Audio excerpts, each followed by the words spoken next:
Alright, I got a confession to make. I was once addicted to watching EDC videos. Yeah. I watched so many of them, I ended up making a big wish list of things I thought I needed in my EDC. And I mean like a lot of things. But then I stumbled across some really simple EDCs. And then I realized the obvious. It doesn't need to be super complicated. Like, you really don't need all these extra gadgets and things. I don't need to carry a flashlight. I got my phone's flashlight. Oh, but what if it runs out of battery? Well, don't let it run out of battery. Just keep a small power bank on you. All this to say that I really like my EDC to be as simple and minimalist as possible. Plus, I really hate stuff in my pockets or having to carry around a bag just to keep all my things on me. That being said, here's my minimalist EDC for 2025, and probably essentially the same for the next 20 years. So first things first, my phone. I live in the Apple ecosystem, so I obviously have an iPhone. This is the iPhone 15 Pro, and well, I use my phone for phone things, as expected. But this one also makes a really good EDC camera for both photo and video. The raw photos coming out of this are more than enough for my needs, and also using the Blackmagic camera app, I can record H.265 in Apple Log, which is amazing quality. They say the best camera is the one that's always on you, and that's basically the reason why I got this phone. When I really need a compact and discreet solution for a camera, this is what I'll use for posting on social media, recording family moments, moments with friends, and just overall everyday life. The lenses on it are really good. Battery life is more than good for me. I try and not be on my phone too much, so battery life is not my biggest concern. It's also pretty light compared to my iPhone 11, and it's smaller, which is a big plus for me. My old one was just a pain to use one-handed. So yeah, that's the phone/EDC camera section. The second thing I can't really leave home without, otherwise I wouldn't be able to get in, is keys. So I use this cheap key organizer I got from AliExpress because I'm not about to drop 100 euros on a keychain. No, I'm not sponsored, and I'm not getting the fancy expensive ones. I'm just frugal like that. I've had it for a while, it works just fine. I've tried some other different models, but because my keys are like weirdly shaped, this fake leather one is more flexible, so it works for these keys. It's not as sturdy as the metal ones, but for me, I think it works the best. So yeah, my keys don't jiggle around, there's no bulge in my pocket. It keeps my keys organized, it looks good, it works. That's it. Third, earbuds. Still in the Apple ecosystem, these are the AirPods with active noise cancellation. I've been rocking these for a minute now, and I can tell you they're an absolute game changer. Look at them, they're so tiny. Just slide them in my pocket and I'm good to go. So I've never been a fan of using earbuds with tips. Some odd reason I just don't get along with them. I think the tips just create too much isolation in my ear, and I kind of feel disconnected from the outside world, and I don't know.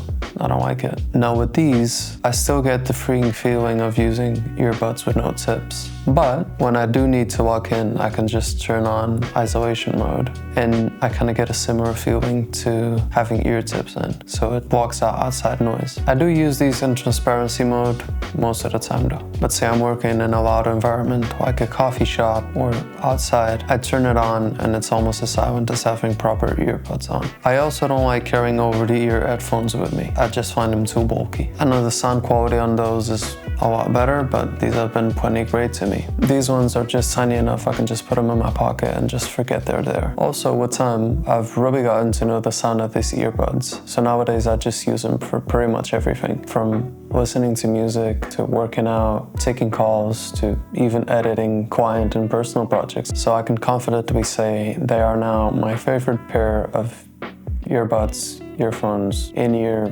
audio listening devices ever. And I've tried a lot of them. Trust me, I've worked as an audio engineer. So yeah, that's the earbuds. Fourth is a watch. I've gotten so used to wearing a watch every day, like if I don't have it, I'll feel naked. And yes, I will still look at my phone to check the time every now and again. I find that as a fashion accessory, pretty much everyone can rock a watch. Also, there's so many styles and functionalities you can choose from, it's crazy. Just be sure to go for a watch from an actual watch brand and not a fashion brand. It's not the move. Plus, there's something for everyone's budget. So I rock one of these for my EDC, which is actually not what I'm wearing right now. The Seiko SSK001K1. I love this colorway. In Rolex terms, is the Bruce Wayne. It's quite simple yet intricate with this mirror-esque gray part. I love the Jubilee bracelet on it, which is really not very common for this price bracket. It's super comfortable, the watch is automatic, it has a pretty decent water resistance. It is a bit on the chunkier side, so it's a bit of a tall watch, but I do find it fits my style, especially when you're going a bit more casual. It is also GMT, so that means you can set 3 time zones on it. Overall, I think it's great value for money. I like the looks, it feels a lot more expensive than what it actually is. And yeah, I think it suits me and my personality, so yeah, that's my Seiko. The other one I'm actually rocking right now, which is the the Tissot PRX in black. So this one right here is the Powermatic 80 movement. And the reason why I got this instead of the quartz, even though the quartz is basically the same watch, is because of the texture dial, which I love and I think it adds a lot to a watch like this. Because it's such a simple style, I think having that little pop of texture on there really elevates it. It is a pretty different watch from the Seiko, but I also think it's a pretty versatile watch, and I think both of them complement each other very well for everyday carry. It is super comfortable, it has pretty decent water resistance. It is a bit on the sleeker side, and for that reason it is part of my EDC, but it also is the watch that I'll wear sometimes on more formal settings. I just think it's a great watch. I think it's still pretty good value for money, and this thing just feels like $1 million.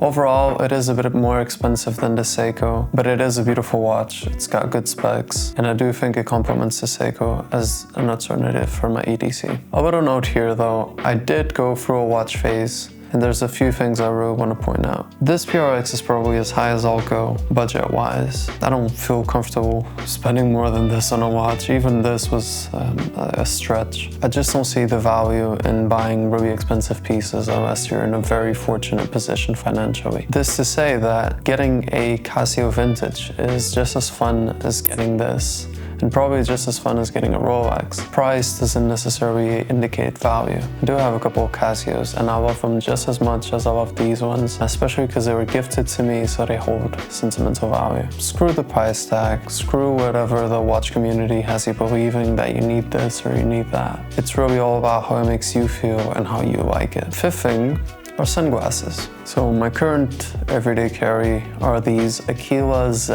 sunglasses in black. So I wanted something very minimal, but that still had some sort of style to it. And when I found these, I just fell in love with them. If I broke these or lost them, I would buy another pair in a heartbeat. They're plain black, glossy, there's no logos anywhere, just black on black shades with black lenses. That's all we need for sunglasses. And I've been wearing these with any and everything, pretty much any outfit, any occasion.